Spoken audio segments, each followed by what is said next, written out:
ప్రార్థన చేసుకుందామండి. మహాపరిశుద్ధుడ మహోన్నతమైన దేవ, మహిమగల తండ్రి, జీవుల యేసయ్య, మీకు ఉన్నతమైన ఘనమైన గొప్ప నామను బట్టి మీ యొక్క నామానికి వందనాలు, మీ యొక్క నామానికి స్తుతులు స్తోత్రములు చెల్లించుకుంటా ఉన్నాం. నన్ను మీరు జ్ఞాపకం చేసుకోండి. ఎదుగో ప్రభా, మీకు పరిశుద్ధాత్మ సహాయం మీరు నాకు అనుగ్రహించండి. మీ వాక్యాన్ని వెతుకుతా ఉన్నప్పుడు చక్కగా విభజించి ఉపదేశించగలిగేటువంటి జ్ఞానాన్ని మీరు నాకు అనుగ్రహించండి. మీ పిల్లల్ని కూడా మీరు జ్ఞాపకం చేసుకోండి. వారి హృదయాన్ని 30దంతులుగా 60దంతులుగా 100దంతులుగా ఫలించే విధంగా సహాయం చేయండి. ఇదిగో ప్రభా, నీకు ఆత్మ సహాయం మీరు నాకు అనుగ్రహించండి. మీకు అతి పరిశుద్ధ నామములో అడిగి ప్రార్థించి వేడుకుంటున్నాను నా కన్న తండ్రి, ఆమేన్. అందరికీ కూడా ప్రభు పేరట వందనాలండి. పిల్లరా, ఈరోజు ఒక చక్కటిటువంటి సందేశంతో నేను మీ ముందుకు వచ్చాను. కాబట్టి మీరందరూ కూడా శ్రద్ధాశక్తి కలిగి దయచేసి భయభక్తితో వినాలని చెప్పేసి ఆశపడుతున్నాను.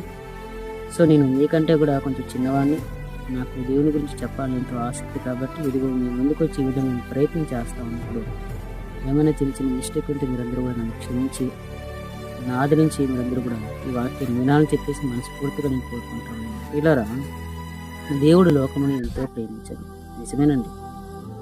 ఆయన కృప, ఆయన కనికరము భూమి మీద ఉన్నటువంటి ప్రతి అందరి పట్ల ఉంది. అందరి మీద కూడా దేవుడు ఆయన కృప, ఆయన కనికరం, ఆయన మహిదైశ్వర్యం, ఆయన దీర్ఘశాంతం చూపిస్తూనే ఉన్నారు. సో అవునా కాదండి? నీతిమంతుడు లేడు, ఒక్కడే లేడు. అందరూ పాపం చేసి దేవుని అనుగ్రహించి మహిమని పొందలేకపోతా ఉన్నారు. ఎందుకంటే భూమి మీద పుట్టేటువంటి ప్రతి ఒక్కడు కూడా యథార్థమంతుడుగానే పుడుతున్నాడు, నీతిమంతుడుగానే పుడుతున్నాడు. కానీ ఎప్పుడైతే ఊహ వచ్చిందో అప్పటి నుంచి కూడా పాపానికి చోటిచ్చి, సాతానికి చోటిచ్చి, సాతాని యొక్క కుమారుడుగా, సాతాని యొక్క పుత్రుడుగా అపవాదికి చోటిచ్చి, అపవాది సంబంధులుగా మారిపోతున్నటువంటి వారు చాలామంది ఉన్నారు అండి. ధర్మశాస్త్ర ప్రకారం ఆ యొక్క ఆజ్ఞలు బట్టి, ధర్మశాస్త్రం ఆజ్ఞలు బట్టి ఇశ్రాయేలుకి ఆ రోజుల్లో వారు తప్పు చేస్తే వెంటనే వారికి శిక్ష వచ్చేదండి. వారు తప్పు చేసినట్టు ఆ తప్పును బట్టి చాలామందిని రాళ్లతో కొట్టి చంపేసేవారు. చాలామందిని అన్నమాట ఆ యొక్క ధర్మశాస్త్రానుసారంగా వాళ్ళందరికీ కూడా తీర్పులు తీర్చేవారు. కానీ నూతన నిబంధనకు వచ్చేసరికి దేవుడి యొక్క కృప, కనికరం, ప్రేమ, దీర్ఘశాంతము మరి ఎక్కువైపోయింది అండి. ధర్మశాస్త్రం ఓన్లీ ఇశ్రాయేలుకి మాత్రం ఇవ్వబడింది. నూతన నిబంధనకు వచ్చేసరికి అందరి పట్ల కూడా దేవుడు తన యొక్క కృప, కనికరం, ప్రేమ, మహాదైశ్వరం, దీర్ఘశాంతాన్ని కనబరుస్తున్నాడు. దీర్ఘశాంతాన్ని చూపిస్తూనే ఉన్నాడు. అవునా కాదండి? ఎస్, ఇది నిజమేనండి. సో ఎందుకంటే మనం ఎవరు కూడా నీతిమంతులు కాదు.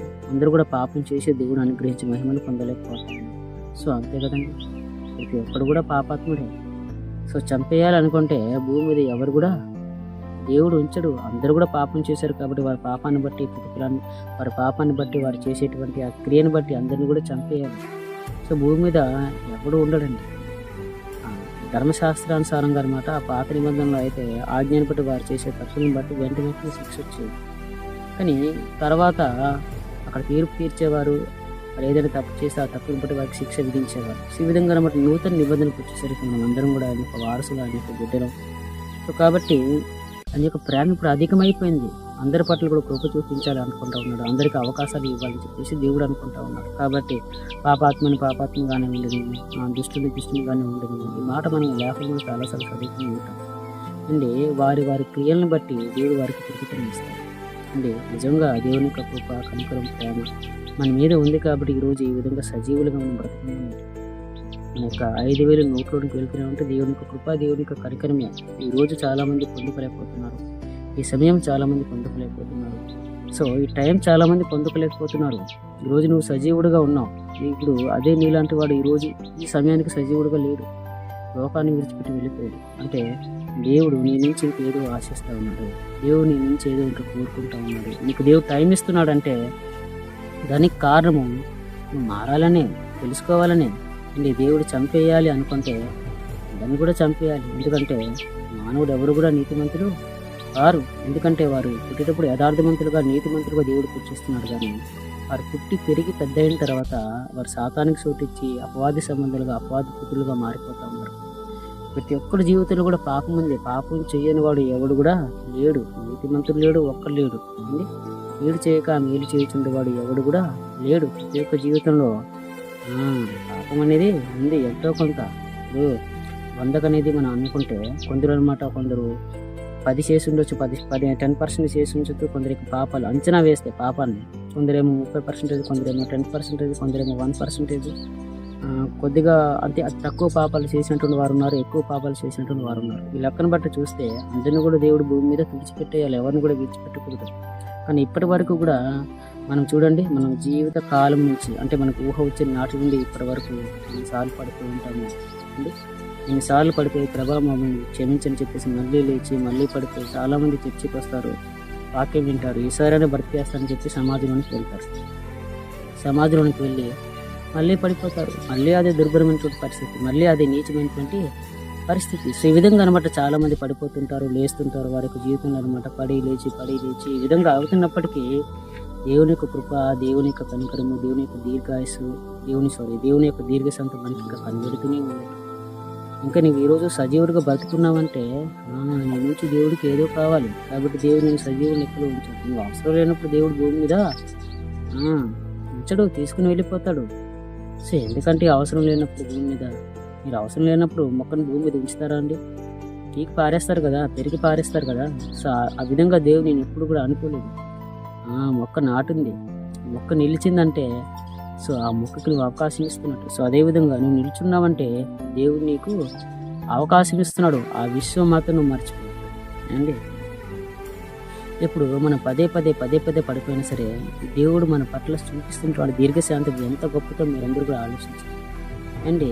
మీరు ఒక ఉద్యోగం చేస్తూ ఉన్నారు, ఉద్యోగంలో చేరారు, నీకు ఒక వ్యక్తి ఉద్యోగం ఇచ్చాడు, నీ వాంటర్ ఏదైనా ఒక వర్క్ చెప్పాడు అనుకోండి, ఒకసారి 2 సార్లు 3 సార్లు 4 సార్లు మరీ ప్రేమ అయితే క్షమిస్తాడు, 5వ సార్లు క్షమిస్తాడు చెప్పండి. పదే ఆ తప్పు ఎంత చెప్పినా అదే చేస్తున్నావు అనుకోండి, ఖచ్చితంగా క్షమించడు. ఎందుకంటే అతను నీకు జీతం ఇచ్చి పనిలో పెట్టుకున్నాడు, నువ్వు అతనికి ఉపయోగపడాలి, అతని కోసం నువ్వు సేవ చేయాలి. నీ పని ఏదైతే ఉందో అతని కోసం నువ్వు ఖర్చు చేయాలి, అని చేసే పని నువ్వు ఖచ్చితంగా చేయాలి. అంటే అదేది చేయకుండా ఎంత చేసినా సరే పదే అదే తప్పు చేసేస్తున్నాం అనుకోండి, ఊరుకుంటాడండి మీ అధికారి, నీపై ఉన్నటువంటి అధికారి వెంటనే జాబ్లో నుంచి తీసేస్తాడు. అంత సహనం, అంత ఓర్పు అతనికి ఉండదు. అదేవిధంగా దేవుడు మన పైన ఉన్నటువంటి మన పైన ఉన్నటువంటి తండ్రి మనల్ని కూడా అదే విధంగా ఎంత చెప్పినా సరే, ఎంత వాక్యాన్ని మన యొక్క జీవితంలో ఎక్కించినా సరే, అదే పనికిమాలిన పనులు అదే పనికిమాలిన ఆ జీవితం, ఆ బ్రతుకు, ఆ జీవన విధానం బాగులేకపోతే ఇంకా నేను భూమి మీద ఉంచుతా ఉన్నాడంటే ఇప్పుడు ఉద్యోగస్తుడి కంటే కూడా అంటే ఉద్యోగం ఇచ్చినటువంటి అధికారి కంటే కూడా మీ తండ్రి చాలా గొప్పవాడు కదండి.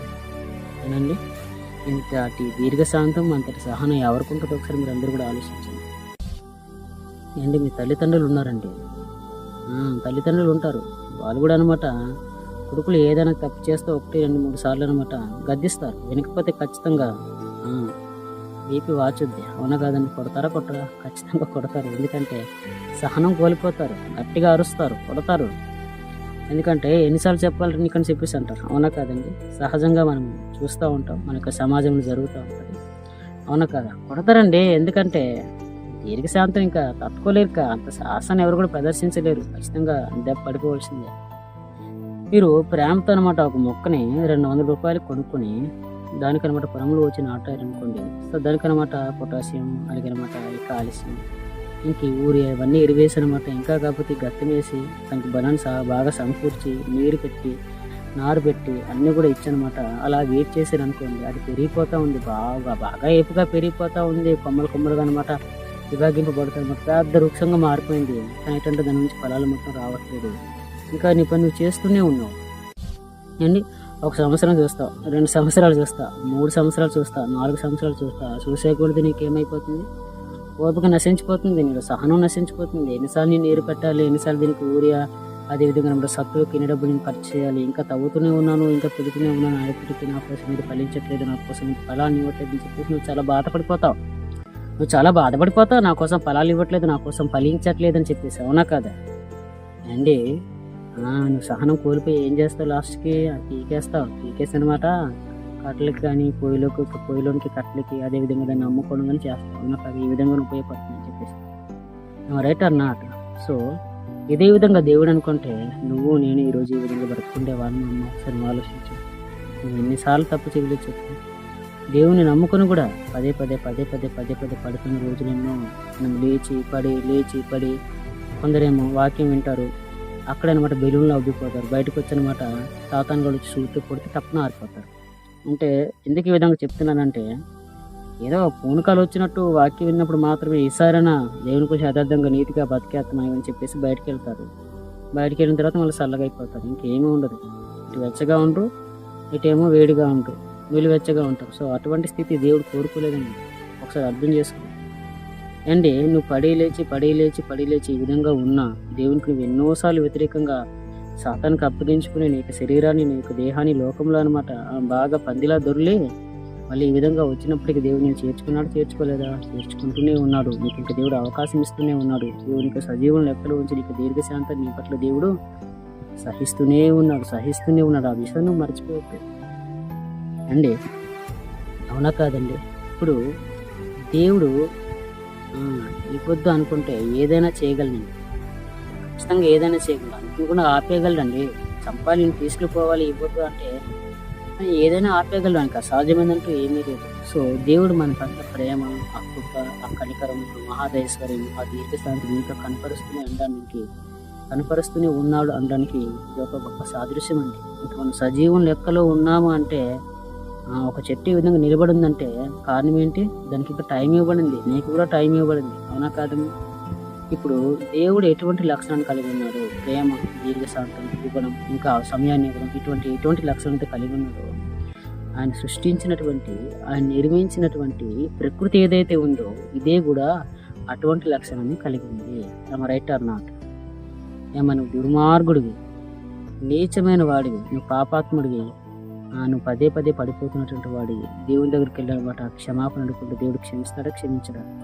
ఈసారైనా అవకాశం ఏమంటే నేను నీతిగా జీవిస్తాను, యథార్థంగా జీవిస్తాను, నీ పాపిని తండ్రి అని చెప్పి ఒప్పుకుంటే పశ్చాత్తాపడితే నీ హృదయాన్ని చూస్తున్నటువంటి దేవుడు అది కన్నింగా నిజమా అని దేవునికి తెలుస్తుంది. అది మనిషికి తెలియకపోవచ్చు.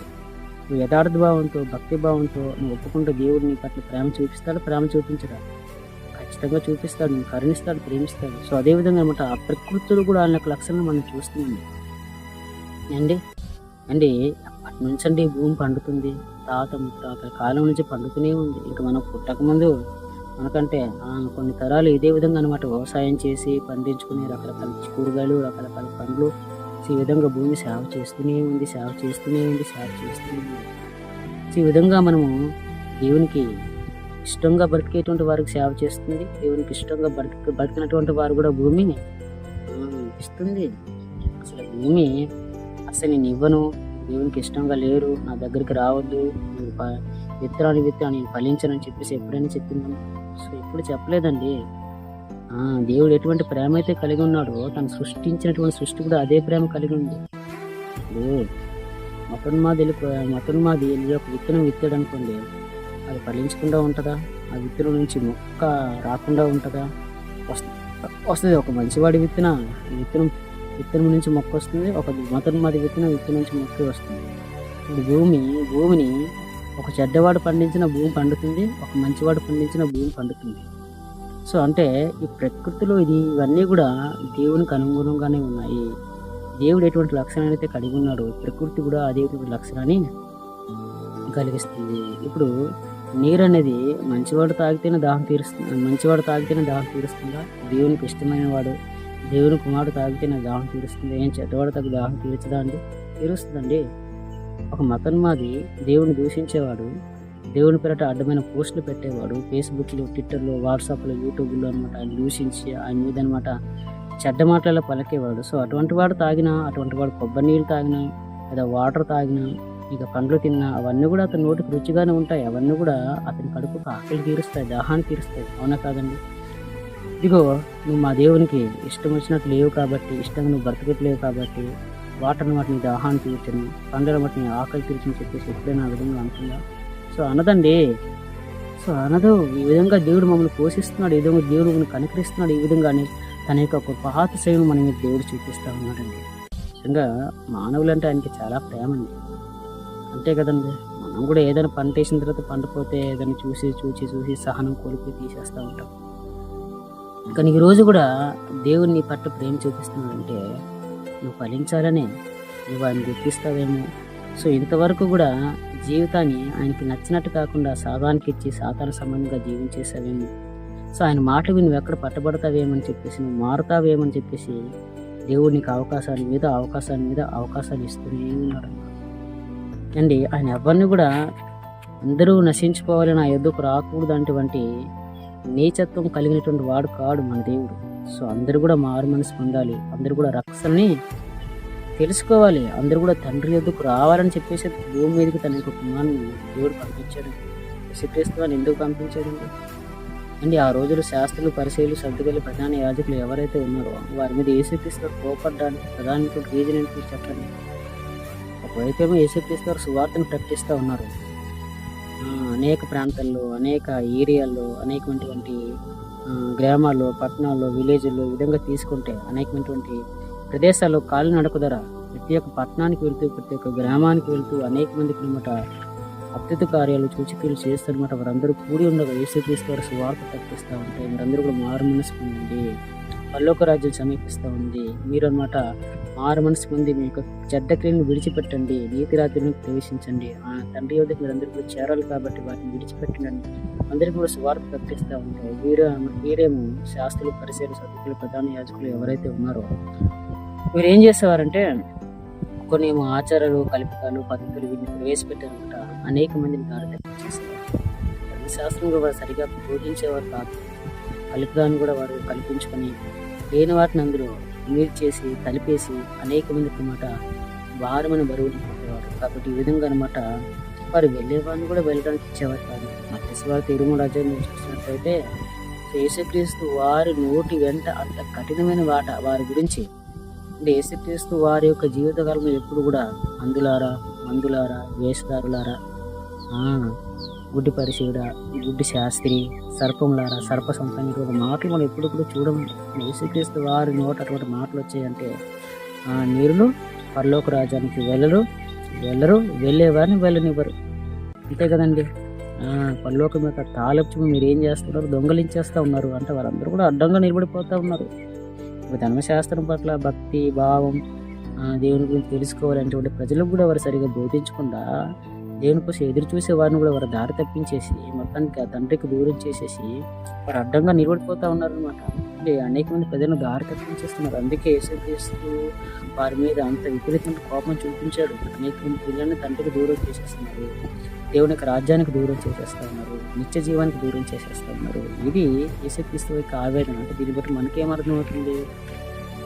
అందరూ అంతటా మారు మనసు పొంది రక్షణ పొందాలనేది దేవుడు కోరుకున్నటువంటిది అనేటువంటి విషయం మనకు అర్థమవుతా ఉంది. దేవుడు అదే కోరుకున్నాడు. అంటే అందరూ కూడా పరలోక రాజ్యానికి చేరాలి, అందరూ కూడా నా పిల్లలు, అందరూ కూడా రక్షించబడాలి, అందరూ కూడా నిత్య రాజ్యంలోనికి ప్రవేశించాలి. ఇదే తండ్రి మన నుంచి కోరుకుంది. సో కాబట్టి ఈ విధంగా అందరూ రక్షించబడాలని చెప్పేసి దేవుడు మన పట్ల దీర్ఘశాంతం గలవాడు ఉన్నాడు అండి. మనం ఎన్ని పాపాలు చేసినా, ఎన్ని తప్పులు చేసినా తల్లేనా క్షమిస్తుందో మనకు తెలియదు, కానీ మన బంధువులైనా మనకి క్షమిస్తారో తెలియదు. కానీ మనసులు మీరు ఏదో తప్పు చేసి చూడండి, పదే చేసి చూడండి, క్షమించరండి. అసలు వారికి సహనం ఉండదు, ఓర్పు ఉండదు, దీర్ఘశాంతం ఉండదు. కలుపుకునేటువంటి నైజం ఈ రోజుల్లో ఎవరికి లేదండి. వెంటనే త్రోసేయడమే తప్పు చేస్తే. సో అటువంటి మనసుల మధ్య మనం జీవిస్తాం. కాబట్టి దేవుడు అంటాడు, ఆలోచనలు ఇప్పుడున్నాయి, సో ఆలోచనలు ఉన్నాయి. కాబట్టి దేవుడు అది ఎత్తైన వాడు. సో ఆయన అర్థం చేసుకోవాలంటే మనం లోతైన మనసు కలిగి ఉండాలి. ఆయన యొక్క భావజనం మనందరం కూడా కలిగి ఉండాలి. అది భావజనం మనందరూ కూడా జీవించాలండి. సో ఆయన మనలాగా ఆలోచించేటువంటి వ్యక్తి కాదండి. వేసేటువంటి వాడు కాడు. ఏదో చిన్న తప్పు చేస్తే గెంటేసి నా యుద్ధకు రావద్దు, వెళ్ళిపో అనేటువంటి స్వభావం ఆయనకి లేదండి. సో కాబట్టి ఈరోజు నువ్వు తప్పు చేసినా సరే క్షమించమని చెప్పేసి ఎప్పుడైతే నువ్వు ఆయన పాదాల మీద పడిపోతావో దేవుడు క్షమించేస్తాను. అవునా కాదండి? సో అందరూ అంతటా మారు మనసు పొంది దేవుని దగ్గరికి వెళ్ళాలి. అది దేవుని యొక్క ఇంటెన్షన్. అది యేసుక్రీస్తు వారి యొక్క ఇంటెన్షన్ కూడా అదే. అందుకే దేవుడు యేసుక్రీస్తు అని దేవుని మీదకి పంపించాడు. అందరికీ కూడా సువార్త ప్రకటింప చేయడానికి కారణం ఏంటంటే ఆయన యొక్క దీర్ఘశాంతం. అందరూ కూడా తెలుసుకోవాలి, అందరూ కూడా వెళ్ళాలి, ఎవరు కూడా నశించుకోవడానికి వీలు లేదు. దేవుడు అందరూ కూడా రక్షణ పొందాలి, అందరూ కూడా మారు మనసు పొందాలి, ఏ ఒక్కరు కూడా నశించుకోవడానికి వీలు లేదు అనేటువంటి మనస్తత్వం కలిగిన వాడండి. కాబట్టి ఆయన కృప, ఆయన కనికరం, ఆయన దీర్ఘశాంతం ఆ విధంగా ఉండదు అండి. అందరూ కూడా అసలు నశించుకోవడానికి వీలు లేదు. మీరు ఇదే మహాపట్నం గురించి మీ అందరికీ తెలుసు, యోనా. సో యోనా అనేటువంటి సమక్షంలో వారందరూ కూడా రక్షించబడతారు. యోనా అక్కడికి వెళ్ళి సువార్త ప్రకటిస్తాడు. అంటే దేవుడు ఏదైతే చెప్పినాడో అది చెప్తాడు. సో నినివే మహాపట్నంలో ఉండేటువంటి ఆ ప్రజలు దేవునికి వ్యతిరేకంగా అసలు భయం భక్తి లేకుండా, దేవుని యొక్క మాటలకు లోబడకుండా, మనస్సాక్షి ప్రకారం వారు ఎందుకు జీవించకుండా, మొత్తానికైతే వారు చేసేటువంటి ఆ పాపాలన్నీ కూడా ఆకాశానికంటే పెద్ద రేంజ్లో ఉన్నాయి. అంటే ఇంకా అవధులు లేవు, హద్దులు లేవు. క్రాస్ చేస్తారు వారందరూ కూడా. మితిమీరిపోయినటువంటి పాపాలు వారందరూ కూడా చేసేస్తూ ఉన్నారు. వారి యొక్క పాపాలను దేవుడు జ్ఞాపకం చేసుకుని యోనాను పంపించాడంటే వారు చేసేటువంటి ఆ పాపాలు మామూలుగా లేవన్నమాట. విపరీతమైనటువంటి పాపాలు, దొంగతనాలు, వ్యభిచారాలు, జారత్వాలు, అసూయలు, కుట్రలు, నరహత్యలు, ఇవన్నీ కూడా చూరులు, ఇంకా మనం చూసుకుంటే స్త్రీలు పురుషులు ఈ విధంగా చూసుకుంటే అనేకమైనటువంటి పాపాలన్నీ కూడా జరిగిపోతూ ఉన్నాయి. ఇవన్నీ వారు చేసేటువంటి పాపాలన్నీ కూడా ఆకాశానికి అంటాయి. అంటే వారు ఏ స్థాయిలో పాపం చేసి ఉంటారు, ఏ స్థాయిలో దేవుడికి దూరంగా పొదలుగురులు వెళ్ళిపోయారో అది మీ ఆలోచనకి విడిచిపెడతాను. సో అటువంటి వారిని దేవుడు రక్షించాలి అనుకున్నాడు. ఎందుకంటే వారు ఆ విధంగా చనిపోతే తండ్రి వద్దకు చేరలేరు. ఆ విధంగా చనిపోతే నిత్యరాజ్యాన్ని స్వతంత్రించుకోలేరు. సో కాబట్టి వారు వాడి విధంగా చెడిపోకూడదు, వారు బాగుపడాలి, వాడి యొక్క జీవితాలు బాగుపడాలని ఆలోచించేటువంటి దేవుడు వెంటనే యోనా అనేటువంటి తన ప్రవక్తను లేవనెత్తాడు. యోనా వెళ్ళాడు. యోనా గురించి మీ అందరికీ తెలుసు. నువ్వు వెళ్ళి అక్కడ ప్రకటించాయా అంటే ఈయనేమో వేరే చోట పరిగెడతా ఉంటాడు అండి. ఈయనేమో ఇటుపోతూ ఉంటాడు. దేవుడు ఒకవైపు వెళ్ళి సువార్త ప్రకటించి వారందరూ నశించిపోతున్నారంట. ఈయనేమో నా దారి రహదారి అన్నట్టు ఇటుపోతూ ఉంటాడు. సో అయినప్పటికీ అనేకమైనటువంటి అద్భుతాలు, మహత్కార్యాలు అక్కడ జరిగి యోనా అనేటువంటి ఆ వ్యక్తి ఆ పట్టణంలోనికి రావడం అనేది జరుగుతుంది. మొత్తానికైతే అది అన్ని కూడా ఈ దేవుడే జరిగిస్తాడు. యోనాకి ఈ విధంగా బుద్ధి చెప్పాలని చెప్పేసి ఈ విధంగా అనమాట ఆయన వేరే ఏరియాకి వెళ్ళిపోవడానికి ప్రయత్నం చేయడం, తర్వాత ఏమన్నమాట ఈ తుఫాను, ఈ గాలి ఇవన్నీ కూడా చేలరేయడం, తర్వాత ఆయనకి సీటీ వేయడం, ఆయన సముద్రంలో పడేయడం, తర్వాత ఏమో చేప వచ్చారంటే ఆయన మింగి ఆ నిలివే మహాపట్నం సరిహద్దులో పడేయడం, ఇదంతా కూడా తర్వాత ముందు ఇవన్నీ కూడా జరుగుతాయి. సో ఇవన్నీ కూడా దేవుని యొక్క ప్రణాళిక చొప్పున అవన్నీ కూడా జరుగుతాయి. కాబట్టి ఆ విధంగా వచ్చనమాట. సో ఇంత పని ఎందుకు చేశాడు మొత్తానికి? సో ఈ విధంగా అంత అద్భుతకార్యాలు సూచనలు చేసి ఎందుకు ఆ విధంగా తీసుకురావాల్సి వచ్చింది అంటే దట్ ఈజ్ లవ్, ప్రేమ. ఇదే మహాపట్నం మీద దేవునికి ఉన్నటువంటి ప్రేమ, ఆ ప్రజలు నశించుకోకూడదని చెప్పేసి వారి పట్ల ఉన్నటువంటి ప్రేమ. వారు మారుతారేమో, వారికి దుష్క్రియలు చాలా ఘోరంగా ఉన్నాయి, వారు చేసేటువంటి ఆ పాపాలు చాలా నీచంగా ఉన్నాయి, అసలు నేను కూడా చూడలేకపోతున్నానంటే వారు ఏ స్థాయిలో పాపం చేస్తున్నారు. కాబట్టి వారు ఉన్నపలంగా మరణిస్తే ఖచ్చితంగా నా యొద్దకు రాలేరు. కాబట్టి వారు ఆ విధంగా నశించుకోకూడదు అని చెప్పేసి అనమాట. వారి పట్ల ప్రేమ కలిగినటువంటి దేవుడు అండి తన సేవకున్నే అసలు ఏ విధంగా తీసుకొస్తాడండి? అదంతా ఆశ్చర్యమే కదా. సముద్రంలో పడేయడం ఏంటి, ఆ చేప వచ్చి మింగడం ఏంటి? సో ఆ విధంగా ఇటువంటి ఇష్టం మనం ఎక్కడ చూడడం అండి. అసలు దీని గురించి అసలు అద్భుతాలకి అద్భుతం అనమాట. అసలు సముద్రంలో పడేయడం, చేప మింగడం, అంత తుఫాన్లో, అంత అలజడిలో వాటర్ అంతా కూడా ఫ్లోలో ఏ విధంగా ఎగురుతూ ఉంటుంది. తుఫాన్ అంటే మామూలుగా తుఫాన్ అంటేనే వాటర్ ఫ్లోలో ఎగురుతూ ఉంటుంది, గాలి బలంగా వీస్తూ ఉంటుంది. సో అటువంటిప్పుడు దేవుడు పంపించినటువంటి దేవుడే ఆజ్ఞాపించి ఆ తుఫాన్ రేపాడనుకోండి, అంటే ఏ స్థాయిలో ఉంటుందో మీరు అందరూ కూడా ఆలోచించండి. కుదిపేస్తుంది, ఊపేస్తుంది, ఇంకా వాడిని బ్రతకనివ్వదు. సో అటువంటి స్థాయిలో ప్రవక్త మాట వినలేదు, వేరే ప్రదేశానికి వెళ్ళిపోవాలి అనుకున్నాడు. కానీ సో అటువంటి వ్యక్తిని మెడపట్టి తీసుకుని వచ్చి ఇక్కడ నిలబెట్టినట్టుంది దేవుడు. ఎందుకంటే వారు నాకు కావాలి, నువ్వు వారికి వెళ్ళి సువార్త ప్రకటించాలి. యోనా నువ్వు ఎక్కడికి వెళ్ళిపోతా ఉన్నావు? నువ్వు అటు వెళ్ళడానికి వీల్లేదంతే, నా సంకల్పం నెరవేరాలి, వీటి రా. అటు వెళ్ళిపోయినా అనమాట. యోనాకు అర్థమయ్యే విధంగా బుద్ధి చెప్పి ఒక చేపకు ఆజ్ఞాపించి యోనాను మింగే విధంగా చేసి తీసుకుని వచ్చి అక్కడ పడేసి అనమాట. నువ్వు వెళ్ళి నినివే అనేటువంటి మహాపట్టణం, ఇది ఎంత పెద్ద పట్టణము. మీ అందరూ కూడా చదువుకునే ఉంటారు కదండి. 3 రోజుల ప్రయాణం అంత దూరం నడిచాడు. అయినప్పటికీ ఆ పట్టణం ఇంకా కంప్లీట్ అవ్వలేదు, చుట్టూ కూడా ప్రయాణం చేసినప్పటికీ. సో చాలా దూరం ప్రయాణం చేశాడు, అక్కడికి ప్రకటించాడండి. దేవుని యొక్క వాక్యం ఎప్పుడైతే ప్రకటించాడో అక్కడ ఉండి రాజులు మొదలుకొని వీధుల వరకు సో అందరూ కూడా యోనా యొక్క మాట విని వారందరూ కూడా తమ పాపాన్ని విడిచిపెట్టి వారందరూ రాజు కూడా అనమాట సింహాసనాన్ని విడిచిపెట్టి కిందకి వచ్చి గోనపట్ట కట్టుకొని బూడిద వేసి వారందరూ ఉపవాసం ఉన్నారట, ప్రార్థన చేస్తారట. మా పాపాన్ని క్షమించండి తండ్రి ఏమని ప్రకటించుంటాడు? ఇదిగో దేవుడు నాదురా ఈ విధంగా మీతో మాట్లాడుతూ ఉన్నాడు, మీ పాపాలు దేవుని దృష్టికి ఆకాశం అంటిపోతా ఉన్నాయి, ఈ విధంగా మీరుంటే ఖచ్చితంగా నినివే మహాపట్నాన్ని దేవుడు నాశనం చేసేస్తాడని చెప్పేసి ఎప్పుడైతే ప్రకటించారో వారందరూ కూడా భయపడిపోయారు. వారందరూ కూడా అనమాట బింబెలెత్తిపోయారు. రాజులు మొదలుకొని వీధుల వరకు అందరూ కూడా మోకాలుని గోనె పట్ట కట్టుకుని తమ పైన ఉన్న బూడిద వేసుకుని అందరూ కూడా మా పాపాలు క్షమించమని చెప్పేసి ప్రార్థన చేశాను. కాబట్టి ఒక వ్యక్తిని ఈ విధంగా బలవంతంగా తీసుకుని వచ్చి వారికి ఈ విధంగా ప్రకటిస్తే మారుతారేమో అని చెప్పి దేవుడు ఎందుకు ఈ విధంగా సాహసం చేయవలసి వచ్చిందంటే వారి మీద ఉన్నటువంటి ప్రేమ. ఎవరొకరు చెప్పకుండా ఎవరు మారు కదండి. ఇప్పుడు కూడా నా ద్వారా దేవుడు మీతో చెప్పిస్తూ ఉన్నాడు, మీ పట్ల దీర్ఘశాంతి మీకుంది, మీరు మారండి అని చెప్పేసి. వారి పట్ల దేవుడు ఎంతైతే ప్రేమ చూపిస్తూ ఉన్నాడో వారికి దేవుడు అవకాశం ఇవ్వలేదు చెప్పండి. చాలా రోజులు ఇచ్చాడు కదండి, వారు ఎవరైనా మారేరా అండి. సో మనకు కూడా నా ద్వారా దేవుడు మీతో చెప్పిస్తూ ఉన్నాడు. ఇప్పుడు కూడా మీరు అవకాశాల మీద అవకాశాలు మీకు వచ్చే ఉంటాయి. మీరు చాలామంది సేవకులు కూడా వినే ఉంటారు. కానీ ఈరోజు ఈ విధంగా నాతో కూడా దేవుడు మాట్లాడి మీతో చెప్తా ఉన్నాడు, మీరు మారండి. వారికి ఎటువంటి అయితే అవకాశాన్ని నేను ఇచ్చాను, సో మీకు కూడా అటువంటి అవకాశాన్ని నేను ఇస్తా ఉన్నాను అండి. కాబట్టి తర్వాత అనమాట యోనా కూడా అసలు అది ఏంది తండ్రి, ఈ విధంగా మారుతారని నాకు తెలుసు కదా, సో నువ్వు దీర్ఘశాంతం గలవాడివి కదా, నీకు అంతా తెలుసు కదా, వారు మారుతారని నీకు తెలుసు. కాబట్టి నేను ఏదో నా సంకల్పం నెరవేరలేదని చెప్పి యోనా బాధ, అటు వెళ్ళిపోయేటువంటి వారిని అటు వెళ్ళనివ్వకుండా నన్ను తీసుకొని వచ్చి ఈ విధంగా అనమాట నినివే మహాపట్నం దగ్గర తీసుకొచ్చి వారందరికీ కూడా ఈ గురించినటువంటి సంగతి నేను తెలియజేసా, వారందరూ కూడా మారిపోయారు. కాబట్టి ఈ విధంగా మారుతారు నాకు ముందే తెలుసు కదా అని చెప్పేసి యోనా తన పాయింట్ ఆఫ్ వేలో తను మాట్లాడుకుంటూ వెళ్ళిపోతూ ఉన్నాడు అండి. తన పాయింట్ ఆఫ్ వేలో యోనా మాట్లాడుకుంటూ వెళ్ళిపోతూ ఉన్నాడు. ఇప్పుడు యోనా కూడా బుద్ధి చెప్పాలి దేవుడు, తన ప్రేమట్టుది యోనా కూడా తెలియజేయాలి. కాబట్టి యోనా బాగా కోపపడి మొత్తానికైతే బయటికి వెళ్ళిపోయి అసలు ఇది నినివే మహాపట్నం ఏం కలుగుతుందో అని చెప్పేసి కూర్చొని ఉన్నాడంట, చూస్తూ ఉన్నాడు అండి.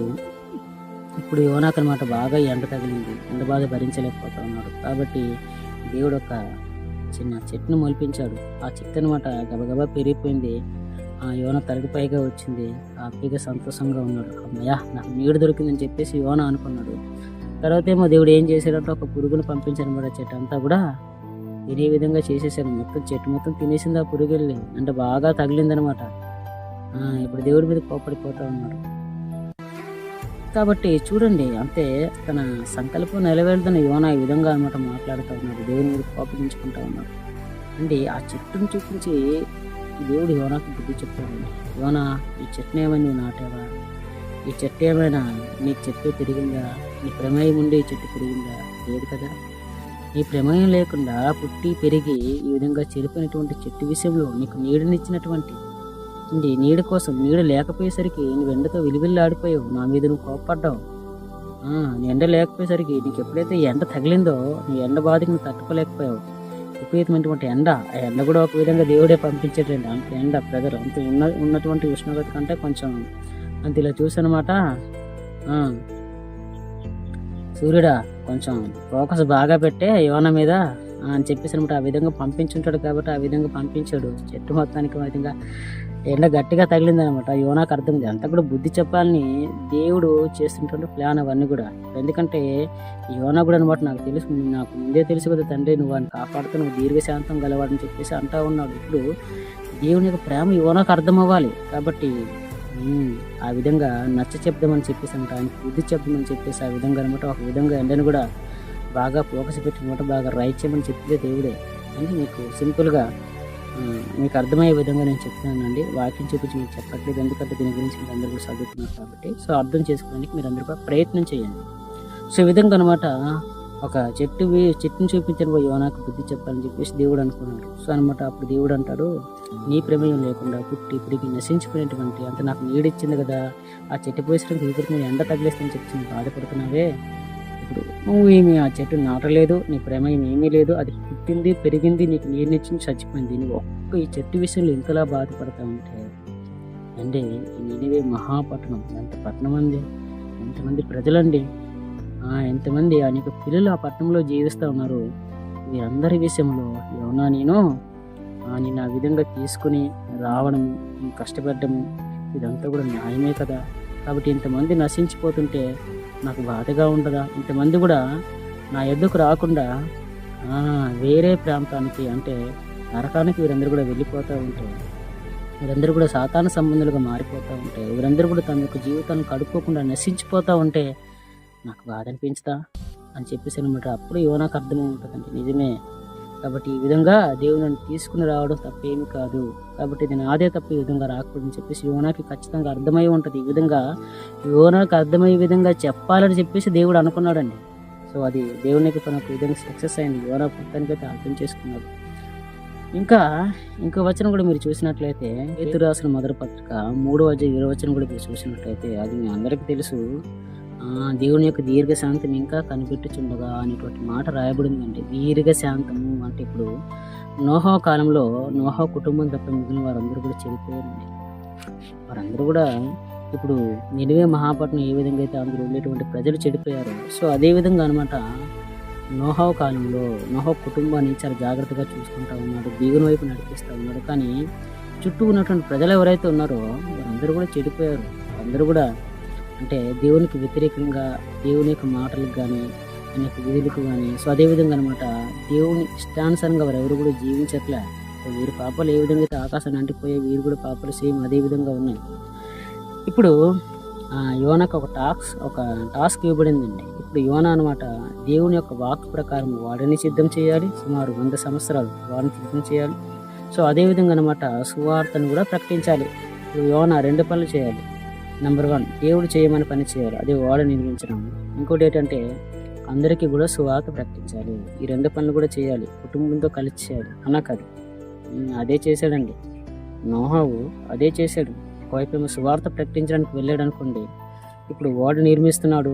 100 సంవత్సరాల్లో వాడు పూర్తి కావాలి. సో ఈ టైం అంతా కూడా ఇంకా వారికి అవకాశం ఉంది మారడానికి. బయట నివసించేటువంటి జీవించేటువంటి ప్రజలు ఎవరైతే ఉన్నారో దుర్మార్గులుగా నీచులుగా దేవునికి ఇష్టమైన వారుగా పాపత్ములుగా ఎవరైతే బ్రతుకుతున్నారో వారు మారడానికి అవకాశం ఉంది. సో వారి యుద్ధకు అనమాట ఈ నోహా వెళ్ళి వారికి సువార్త ప్రకటిస్తూ ఉన్నాడు. ఇప్పుడు 100 సంవత్సరాలు ఈ వాడు కూడా పూర్తి చేయాలి కదా. ఇప్పుడు అనమాట నోహా గారికి టాస్క్లు ఇవ్వబడ్డాయి. ఇంకొక విధంగా అనమాట వారి దగ్గరికి వెళ్తున్నారు, సువార్త ప్రకటించాలి, నెక్స్ట్ ఓడ తయారు చేయాలి. సో ఈ విధంగా అనమాట వారి యుద్ధకి వెళ్ళి సువార్త ప్రకటించేటప్పుడు వారు ఏ విధంగా అనుంటారంటే 100 సంవత్సరాలు అనమాట అంటే జలప్రయాణం రాబోతుంది కాబట్టి నువ్వు వాడుని సిద్ధం చేసుకో, వాడు కూడా 100 సంవత్సరాలు అయిపోవాలి. సో అనేటువంటి టాస్క్ దేవుడు లేకుంటే వాక్ దేవుడు నోహతో ఆల్రెడీ మాట్లాడేశారు కాబట్టి వాడు సిద్ధపరచాలి, వారు కూడా సువార్త ప్రకటించారు కాబట్టి వారి యుద్ధకి వెళ్ళి ఈ నోహా గారు సువార్త ప్రకటించాలి. సో ఈ విధంగా ఇప్పుడు దేవుడు వాక్కు నాకు వినిపించింది, అంత నాతో మాట్లాడింది, దేవుడి యొక్క వాక్కు నాతో ఈ విధంగా మాట్లాడుతుంది. ఇదిగో ఈ ప్రాంతాన్ని అంతటిని కూడా ఈ దేశాన్ని అంతటిని కూడా దేవుడు నాశనం చేయాలి అనుకుంటా ఉన్నాడు. సో కాబట్టి మీరందరూ కూడా మీ యొక్క పాపాలను విడిచిపెట్టి మీ యొక్క దుర్మార్గతను విడిచిపెట్టి నీతి యథార్థత ఈ మార్గంలో మీరందరూ కూడా నడవాలి. సో కాబట్టి ఈ విధంగా జలప్రయం రాబోతుందని చెప్పి దేవుడు నా ద్వారా మాట్లాడాడు అనగానే వారందరూ కూడా అసలు నోహాను ఏ విధంగా చూసుంటారండి. ఏంటి దేవునికి మాట్లాడాడా, ఎప్పుడు మాట్లాడాడు, ఎలా మాట్లాడాడు, ఏంటి నేను వాడు సిద్ధం ఏంటి నేను వాడు సిద్ధం చేయమని దేవుడు చెప్పాడా. వారందరూ కూడా నోహాతో అనమాట ఖచ్చితంగా అపహేళన చేసే ఉంటారు. సో ఎందుకంటే దేవునితో మాట్లాడాడా, ఏంటి జలప్రయం రాబోతుందని చెప్పాడా, ఎప్పుడు చెప్పాడు, ఎలా మాట్లాడాడు, పోయివా నోహావు నువ్వు మాకు చెప్పేది ఏంటి అని చెప్పి చాలామంది ఆయన తిరస్కరించే ఉంటారు. అంతెందుకండి ఆయన కర్రలు కొట్టి ఈ విధంగా అనమాట కర్రలతో. సో దేవుడు అతనికి ఇచ్చిన టాస్క్ అనమాట ఇది వాడ సిద్ధం తయారు చేసుకున్నాడు కదండి. ఆ విధంగా వాడ సిద్ధం తయారు చేసేటప్పుడు చాలామంది చూసి అనమాట హేళన చేసుంటారు, అపహేళన చేసుంటారు. ఇంక పిచ్చి అంటే ఈయన ఈ విధంగా వెళ్తున్నాడు, తీసుకొస్తున్నాడు, వాడ తయారు చేస్తూ ఉన్నాడు, మాకేమో వచ్చనమాట సువార్త ప్రకటిస్తూ ఉన్నాడు. ఇదిగో మీ దుర్మార్గతను మీరు విడిచిపెట్టండి, మీరు నీతిగా ఉండండి, మీరు నిజాయితీగా ఉండండి, దేవుడు నాతో ఈ విధంగా మాట్లాడు, జలప్రయం రాబోతుందని చెప్పేసి మాకు ప్రకటిస్తూ ఉన్నాడు అని చెప్పేసి అనమాట వారందరూ కూడా నోహావుని ఎన్నోసార్లు అపహేళన చేసుంటారు, ఎన్నోసార్లు అపహాస్యం చేసుంటారు. ఇది ఎర్రోడండి, ఇతను ఏం చేస్తున్నాడో అర్థం కాదు, దేవుడు మాట్లాడాడంట, ఇతనేమో వాడ సిద్ధం చేసుకుంటా ఉన్నాడు అని చెప్పేసి అనమాట ఆయన ఎంతమంది ఆ విధంగా అంటే ఒక హీనమైన వాడిగా ఒక వెర్రి వాళ్ళగా ఎంతమంది చూసింటారో ఒకసారి మీరు అందరూ కూడా అర్థం చేసుకోండి. ఇప్పుడు నోహా గారు ఒక 10 సంవత్సరాల ముందెళ్ళి ఆ విధంగా ప్రకటించారు. ఇప్పుడు ఒక 10 సంవత్సరాల తర్వాత ఆ విధంగా వెళ్ళి ప్రకటించాడు అనుకోండి, సుమారు ఒక 20 సంవత్సరాల తర్వాత అప్పుడు వారందరూ కూడా ఏమంటారంటే నోహా ఇదే మాట నువ్వు ఎప్పుడు చెప్పావు, 10 సంవత్సరాల క్రితం చెప్పావు, ఇప్పటికి 10 సంవత్సరాలు అయిపోయింది, ఇప్పటికి 20 సంవత్సరాలు అయిపోయింది, ఏది రాదే, దేవుడు నాతో మాట్లాడాడు అన్నావు, మీరందరూ మీ దుర్మార్గతను విడిచిపెట్టండి అన్నావు, దేవుడు నన్నేమో వాడు తయారు చేసుకోమని చెప్పాడు అన్నావు, నువ్వు వాడు కూడా తయారు చేసేస్తా ఉన్నావు, ఈ జలపలి మీది ఎక్కడా రావట్లేదని చెప్పేసి వారందరూ కూడా ఖచ్చితంగా నోహా గారిని ఏం చేస్తారు, ఇంకా వారికి బలం పెరిగిపోతుందండి. ఎందుకంటే ఇప్పటికీ 10 సంవత్సరాలు అయిపోయింది. జలప్రలయం రాబోతుందని చెప్పి నువ్వు చెప్తా ఉన్నావు, ఇంకెప్పుడు వస్తుంది, ఇంకా 10 సంవత్సరాలు అయిపోయినా ఇంకా రాదే అని చెప్పేసి ఖచ్చితంగా వాళ్ళు ఎదురు ప్రశ్న వేస్తుంటారు. నోహాను ఖచ్చితంగా అపహేళన అలాగనమాట అపహాసం వారందరూ కూడా చేసే ఉంటారు. అండి ఈ విధంగా అనమాట నోహా ఆ రోజులు ఎంత అపహాస్యంకి గురయ్యాడో మీరందరూ కూడా అర్థం చేసుకోండి. నేను చెప్పేటప్పుడు ఆ రోజులు ఉండకుండా ఆ పరిస్థితులు నోహకుల వారి యొద్దకు వెళ్ళడం, వారంతా వెక్కిరించడం, వారంతా హీనంగా చూడడం, హీనంగా మాట్లాడడం, ఇదంతా కూడా మీరు ఇమాజినేషన్ చేసుకోవాలి. మీరందరూ కూడా ఈ విధంగా లీనమైపోవాలన్నమాట వాక్యం చెప్పేటప్పుడు అండి. సో ఈ విధంగా మీరు చూసినట్లయితే ఎన్నోసార్లు ఆ విధంగా ఖచ్చితంగా ఇంకా ఎంత అపహాసం చేసినా తండ్రి తనకు అప్పగించినటువంటి బాధ్యత కదండి. అంతా వాళ్ళు వెరివారిలో చూసినా ఇంక 10 సంవత్సరాల తర్వాత పోయి చెప్పినప్పుడు కూడా ఈ వెర్రోడండి అని చెప్పేసి అనమాట అనేకమైన తిట్లు తిరిగి పంపించేస్తుంటారు నోహవ గారిని. వారి ప్రజల వారందరూ కూడా చుట్టూ నివసించేటువంటి వారందరూ కూడా. సో అయినప్పటికీ అనమాట ఓర్చుకుంటా ఉన్నాడు, భరిస్తూ ఉన్నాడు. చూడండి దేవుడు మాటల పట్ల నోహవకున్నటువంటి ఆ ప్రేమ చెప్తా ఉన్నాడు.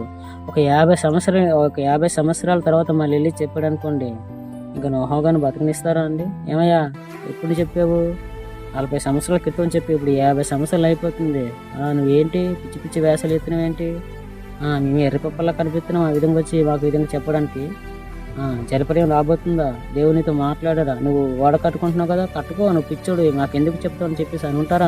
ఖచ్చితంగా అనుంటారు. దుర్మార్గపు ప్రజలండి. ఆ రోజుల వరకు దుర్మార్గులుగా ఉన్నారంటే అనుంటారు. నోహగాని తిట్టే ఉంటారు, ఏమో కొట్టుంటారో కొట్టేదో మనకైతే తెలియదు, అది రాయబడలేదు. కానీ ఖచ్చితంగా అపహేళన చేశారు, అపహాస్యం చేశారు, తిట్టే ఉంటారు. ఖచ్చితంగా కుటుంబాన్ని అందరినీ కూడా వారు కించపరిచే ఉంటారండి. సో ఈ విధంగా అనమాట నోహవ గారు వాడ పూర్తయిన తర్వాత అంటే సో ఇప్పుడు జలప్రలయం అంటే తెలిసే కదండి, స్టార్టింగ్ వర్షం పడుతుంది. ఇంతకు ముందు కూడా ఇప్పుడు నోహవ గారు సువార్త ప్రకటించేటువంటి సమయంలో కూడా వర్షం ఎన్నోసార్లు వచ్చి ఉంటుంది. వాళ్ళకి వచ్చేటప్పుడు వారందరూ వర్షం వచ్చింది కదా అని చెప్పేసి గారెలు పూలు మనం ఏ విధంగా అయితే వేడి కోరుకుంటామో ఆ రోజుల్లో వారు ఉన్నటువంటి వస్తువులు వండుకుని తినేసి ఉంటారు. వర్షం తగ్గిపో ఉంటుంది, వెళ్ళిపో ఉంటుంది. సో అదేవిధంగా అనమాట ఓడ పూర్తయిన తర్వాత అప్పటికి కూడా వారికి ఇవ్వబడినటువంటి ఆ కాలం ఏదైతే ఉందో కాలం అంతా కూడా వారికి సువార్త ప్రకటించబడింది. దేవుడు సువార్త ప్రకటించబడిన నోహ గారితో చెప్తూనే ఉన్నాడు. సో ఇంకో విషయం ఇంకో బలమైనటువంటి విషయం చెప్పనా అండి, వారి యొక్క దుర్మార్గమైనటువంటి ఆ పనులు చూసి దేవుడే ఆత్మరూపిగా వెళ్ళి వారికి సువార్త ప్రకటించని అనేటువంటి మాట రాయబడి ఉందండి.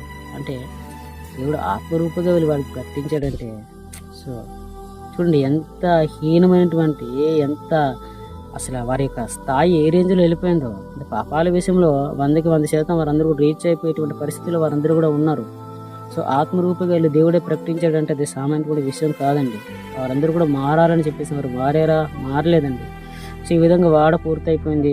దేవుడు వారికి ఇచ్చినటువంటి ఆ సమయం ఏదైతే ఉందో అది కూడా కంప్లీట్ అయిపోయింది. సో యథావిధంగా వాన వస్తుంది తగ్గుద్దని చెప్పేసి వారందరూ కూడా అనుకున్నారు. కానీ దేవుడు జలప్రలయాన్ని రప్పించబోతున్నాను అని నోహకు ముందు ఏదైతే చెప్పాడో ఆ రోజు ఆ సమయం రాకనే వచ్చింది. ఆ రోజు ఇదే విధంగా వర్షం పడుతుంది అండి. ఎడతెగక వర్షం ఒకరోజు కురిసింది. వారందరూ కూడా తగ్గిపోద్దులు అని చెప్పేసి అనుకుంటారు. 2వ రోజు 3వ రోజు 4వ రోజు వారం రోజులు తుఫాను పట్టిందేమో ముసురు పట్టిందేమో అని చెప్పేసి వారందరూ వేడి బజ్జీలు వేడి గారెలు ఆ రోజులు ఏవైతే ఉన్నాయో అవన్నీ వండుకుని చక్కగా తినేసి ఉంటారు. అలా రోజులు గడుస్తూ ఉన్నాయి. వర్షం ఇంకా పెద్దదవుతూ ఉంది. ఇంకా వర్షం ఇంకా కురుస్తూనే ఉంది. అలా 20 రోజులు 30 రోజులు 35 రోజులు ఈ విధంగా అనమాట రోజు వర్షం కురిసేయకూడదు అనమాట. భారీ వర్షం చెప్పలేము. ఈ దేవుడు పంపించాడంటే తెలిసే కదా ఏ విధంగా ఉంటుందో. తుఫాను ఏ విధంగా ఉంది తెలిసే కదా. వర్షాన్ని పంపించాడంటే ఇంకా బాధేస్తూ ఉంటుంది. వర్షం కురుస్తూనే ఉంది, తగ్గట్లేదు. ఆ విధంగా 25 రోజులు 20 రోజులు దాటిపోయిందండి. వర్షం వచ్చింది తగ్గిపోద్దని చెప్పేసి వారందరూ కూడా అనుకున్నారు. కానీ తగ్గట్లే అండ్ 20 రోజులు 25 రోజులు ఆ విధంగా దాటిపోతూ ఉంది.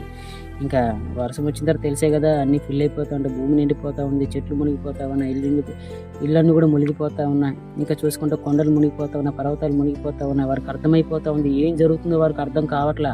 ఇంతకుముందు జలప్రలయం రాబోతుంది, మీరందరూ కూడా మీ దుర్మార్గతను విడిచిపెట్టండి, నీతిని యథార్థతను పాటించండి, మీరందరూ కూడా వాడలో ప్రవేశిస్తారు. నేను వాడు నాకు దేవుడు ఆల్రెడీ తయారు చేయమని చెప్పాడని చెప్పేసి అనేక మంది నోహ గారు చెప్పారు. అయినప్పటికీ వారికి ఏమీ ఎక్కలే. వారందరూ రిజెక్ట్ చేశారు, తిరస్కరించారు. ఎప్పుడైతే ఈ విధంగా వర్షం ఎడతెగక కురుస్తుందో, రోజులు గడుస్తున్న కూడా వర్షం ఇంకా పెద్ద అయిపోయి ఎక్కువగా కురుస్తుందో, చుట్టూ కూడా వాటర్ అంతా కూడా మునిగిపోతూ ఉందో అప్పుడు వారికి అర్థమైందండి. ఎస్ 100 సంవత్సరాల క్రితం అంటే ఆ టైము దేవుడు వారికి ఇచ్చాడా ఇవ్వలేదా? దీర్ఘశాంతం గలవాడై ఉన్నాడు. అయినప్పటికీ వారు మారారా? మారలేదండి. వారి మీద ప్రేమ కొద్దీ సువార్త ఎవరి ద్వారా పంపించాడు? నోహవ గారి ద్వారా పంపించాడు. కానీ వారెవరు కూడా మారలేదండి. అసలు వారెవరు కూడా అనమాట నోహ యొక్క మాటను లక్ష్య పెట్టలేదండి. అప్పుడు వారందరూ కూడా ఇది వెలుగుంటది, అయ్య బాబోయ్ నోహ గారు జలప్రలయం రాబోతుందని చెప్పేసి అప్పటికే ఒక 89 సంవత్సరాల కిందటే చెప్పాడు.